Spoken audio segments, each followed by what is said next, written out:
Assalamualaikum warahmatullahi wabarakatuh. Perkenalkan nama saya Faizal Mahir dengan NIM 3333240171 dari kelompok 15. Oke, pada video kali ini saya akan memberikan tutorial bagaimana cara menyelesaikan sebuah masalah probabilitas kontinu dengan menggunakan software RStudio dan juga Minitab. Oke, langsung saja kita masuk ke soalnya dan menganalisis soal ini. Yang pertama, waktu bertahan hidup tanaman dalam kondisi eksperimen tertentu memiliki parameter bentuk alfa 2,5 dan skala beta 10. Tentukan probabilitas bahwa tanaman tersebut bertahan hidup lebih dari 14 minggu dengan syarat bahwa tanaman tersebut sudah hidup selama 6 minggu tanpa gagal. Oke, pada soal yang pertama itu termasuk ke dalam distribusi Weibull. Kenapa? Karena di sini tuh ada menjelaskan waktu bertahan hidup, di mana soalnya itu menganalisis sebuah survival time. Dan di sini juga terdapat ciri khas yang menggambarkan distribusi Weibull tersebut, yaitu ada parameter alfa dan juga beta. Jadi soal pertama ini termasuk ke dalam distribusi Weibull. Lalu selanjutnya ada nomor 2, jumlah pengunjung di sebuah museum dalam waktu 2 jam memiliki parameter lambda 12 pengunjung per 2 jam. Berapa probabilitas bahwa jumlah pengunjung selama periode tersebut adalah antara 10 dan 15 orang inklusif. Selain itu, berapakah peluang tidak ada lebih dari 5 orang yang datang dalam 1 jam? Oke, kalau soal nomor 2 ini termasuk ke dalam distribusi Poisson. Karena apa? Karena soal nomor 2 ini tuh kita disuruh menghitung jumlah kejadian. Jadi kejadian itu adalah jumlah pengunjung yang datang dalam interval atau selang waktu tertentu. Nah, jadi di sini juga terdapat lambdanya, yaitu 12 pengunjung per 2 jam, yang menggambarkan ciri khas dari Poisson. Jadi nomor 2 itu adalah distribusi Poisson. Lalu selanjutnya nomor 3, proporsi pelanggan yang mengajukan komplain terhadap layanan sebuah perusahaan mengikuti distribusi beta dengan parameter alfa 3 dan beta 7. Hitunglah probabilitas bahwa proporsi komplain berada di antara 20% dan 50%, serta tentukan kuantil ke-75 dari distribusi proporsi tersebut. Oke, di sini itu termasuk ke distribusi beta. Di sini sudah jelas di soal distribusi beta, ditambah juga di situ menghitung sebuah proporsi, dan juga di sini probabilitasnya itu ada di antara 0 hingga 1. Yang dimana di sini probabilitas yang pertama itu ada di 20%, yaitu 0,20 dan 50%, 0,50. Jadi nomor 3 itu termasuk distribusi beta. Oke, selanjutnya kita akan masuk ke software RStudio. Tadi soal nomor 1 itu adalah kan termasuk ke dalam distribusi Weibull. Nah, diketahui juga di soalnya itu ada alfa itu 2,5 dan juga betanya itu adalah 10. Yang pertama, kita akan menghitung probabilitas bahwa tanaman akan bertahan hidup lebih dari 14 minggu. Itu rumusnya adalah ini probabilitas 1. Rumusnya 1 dikurang P Weibull. P Weibull itu adalah rumus dari probabilitas Weibull. Masukkan 14 minggu ini, dan shape-nya itu ada alfa dan juga scale-nya adalah beta. Kemudian kita hitung probabilitas yang kedua, yaitu adalah syarat selama 6 minggu tanpa gagal. Rumusnya adalah 1 dikurang P Weibull, masukkan 6, shape-nya alfa, dan skala itu adalah beta. Lalu jika sudah didapatkan hasil dari kedua probabilitas ini, maka nanti hasil dari probabilitas 1 itu dibagi dengan hasil dari probabilitas 2. Maka hasil akhirnya itu adalah 0,129964 atau sekitar 13%. Oke, selanjutnya kita masuk ke soal yang kedua. Ini kan soal yang kedua termasuk ke dalam distribusi Poisson. Nah, itu kan tadi diketahui di soal lambda 2 jamnya itu adalah 12. Nah, jika lambda 2 jam itu adalah 12, maka lambda 1 jam itu adalah setengah dari 12 ini. Maka lambda 1 jam itu adalah 6. Selanjutnya kita akan menghitung probabilitas yang pertama, probabilitas antara 10 dan 15 inklusif dalam 2 jam. Nah, ini adalah rumusnya, P-Poise masukkan 15, yang ini, lalu lambda 2 jam. Lambda 2 jamnya itu adalah 12 tadi. Lalu dikurang dengan P-Poise, masukkan 9. Kenapa 9? Karena ini 10 dikurang dengan 1, yaitu 9. Dan di sini lambda 2 jam, yaitu adalah 12 tadi. Lalu jika sudah bisa langsung di running saja. Tapi sebelumnya kita masuk ke probabilitas yang kedua terlebih dahulu, yang dimana probabilitas tidak lebih dari 5 pengunjung dalam 1 jam. Nah, rumusnya itu adalah P polis 5 lambda 1 jam, yaitu lambda 1 jam itu adalah 6 tadi. Jika sudah, bisa langsung kita running aja untuk mencari jawabannya. Akan didapatkan hasil yang pertama, probabilitas antara 10 dan 15 inklusif dalam 2 jam ini adalah 0,602 atau sekitar 60%. Lalu selanjutnya, probabilitas yang kedua itu, probabilitas tidak lebih dari 5 pengunjung dalam 1 jam itu adalah 0,4457 atau sekitar 44,5%. Lalu kita akan masuk ke soal yang nomor 3, itu termasuk ke dalam tadi distribusi beta. Tadi diketahui juga di soal itu alfanya itu ada 3 dan betanya adalah 7. Nah, ini adalah nilai proporsi untuk probabilitasnya tadi yang ada di soal. Itu kan ada proporsi komplain berada di antara 20% dan 50%.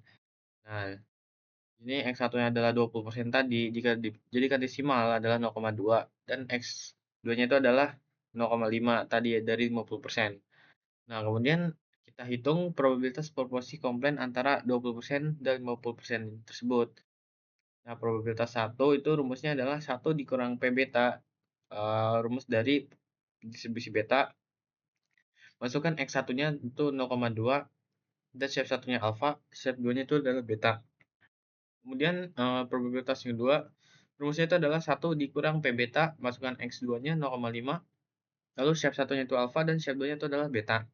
Nah, kemudian nanti jika sudah didapatkan hasilnya, maka rumus dari hasil akhirnya itu adalah hasil dari probabilitas 1 ini dikurang dengan hasil dari probabilitas 2 ini. Maka nanti akan keluar hasilnya. Tapi sebelumnya kita akan mencari sebuah kuantilnya dulu. Ini kan di soal ditanya kuantil ke 75. Nah, ini rumusnya adalah Q beta itu dimasukkan tadi 0,75 dari kuartil ke 75 itu. Shape satunya alpha dan shape 2-nya beta. Maka bisa langsung kita running saja. Nah, tadi didapatkan bahwa probabilitas proporsi komplain antara 20% dan 5% adalah 0,648538 atau sekitar 65%. Kemudian dari kuantil ke 75-nya itu adalah 0,3905412. Oke, selanjutnya kita akan masuk ke software yang kedua, yaitu Minitab. Oke, langsung saja kita masuk soal yang pertama. Kita masuk ke tab Calc, lalu Probability Distribution. Jadi kan soal yang pertama itu termasuknya ke distribusi Weibull. Nah, maka kita pilih yang Weibull. Nah, di sini ada shape parameter dan scale parameter. Nah, shape-nya itu tadi adalah alpha dan scale-nya itu adalah beta. Bisa kita lihat di sini untuk alfanya itu 2,5 dan juga betanya adalah 10. Langsung saja kita masukkan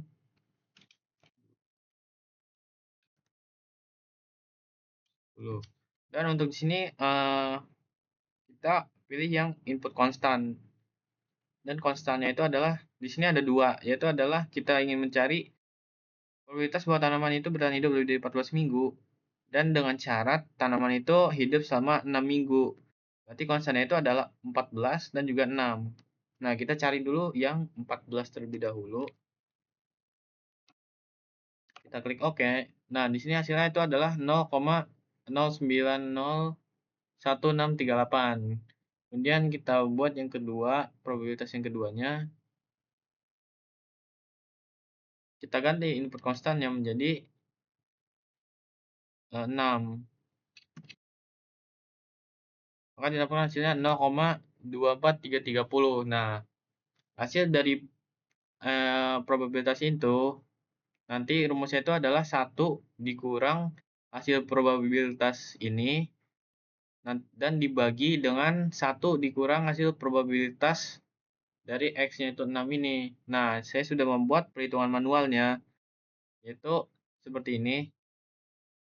Yang tadi X1 itu 1 dikurang yang probabilitas 1 itu hasilnya adalah 0,098362. Dan yang probabilitas 2, 1 dikurang 243350 ini itu hasilnya adalah 0,75665. Nah, jika sudah didapatkan hasilnya, maka tinggal kita bagi probabilitas yang pertama tadi dengan yang kedua, yaitu hasilnya adalah 0,12999964. Bisa kita lihat yang dia studi kita hitung tadi, hasilnya itu adalah sama. Nah, kemudian kita bisa lanjut ke soal yang kedua. Soal yang kedua tadi itu termasuk ke dalam distribusi Poisson. Di sini mean itu rata-rata atau lambda-nya jika ada di soal ini. Nah, jika di soal ini lambda-nya itu adalah 12. Jadi kita masukkan 12. Sini kita ubah jadi input konstan. Nah, input konstannya ini kan ditanya berapa probabilitas bahwa jumlah pengunjung selama periode tersebut adalah antara 10 dan 15 orang. Nah, input konstannya itu adalah 15 dan 9, bukan 10. Mengapa? Karena 10 itu dikurang 1 dulu, maka hasilnya 9.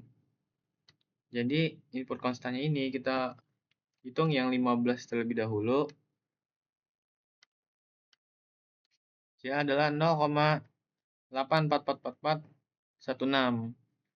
Kemudian kita hitung yang konstannya itu 9.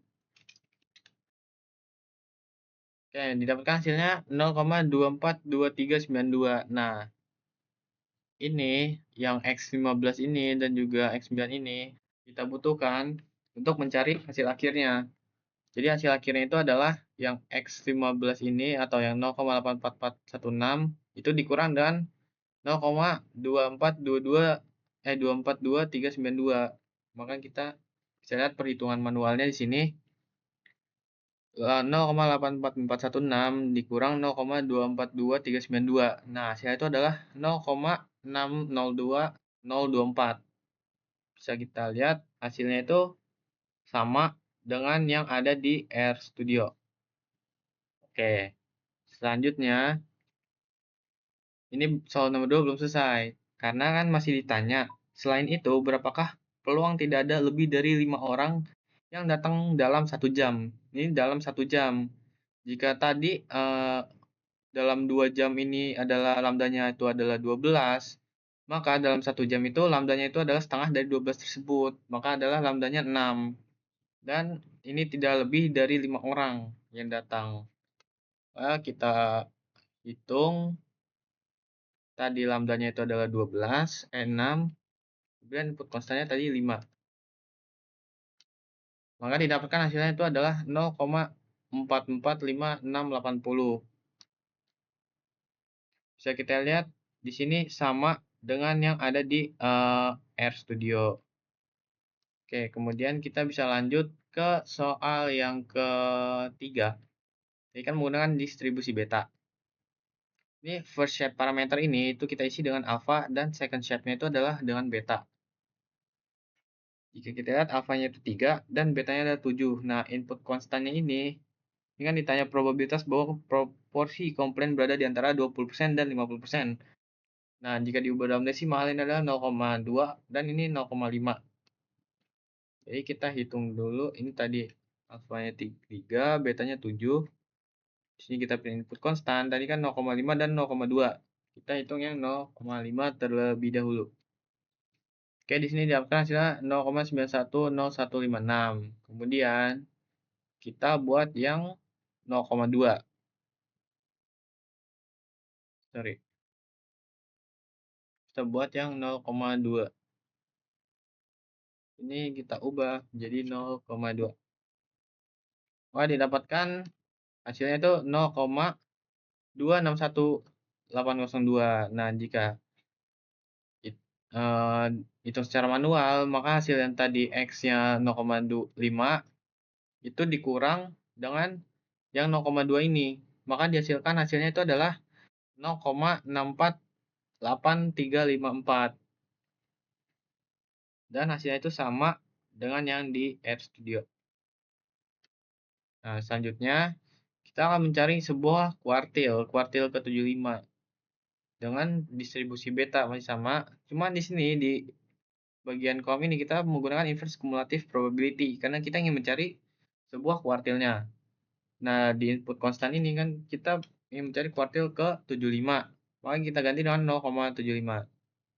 Nah, di sini dapatkan kuartilnya itu adalah kuartil ke-75 itu adalah 0,390.541 dan sama seperti yang di RStudio. Oke, sekian tutorial dari saya, kurang lebihnya mohon maaf. Wassalamualaikum warahmatullahi wabarakatuh.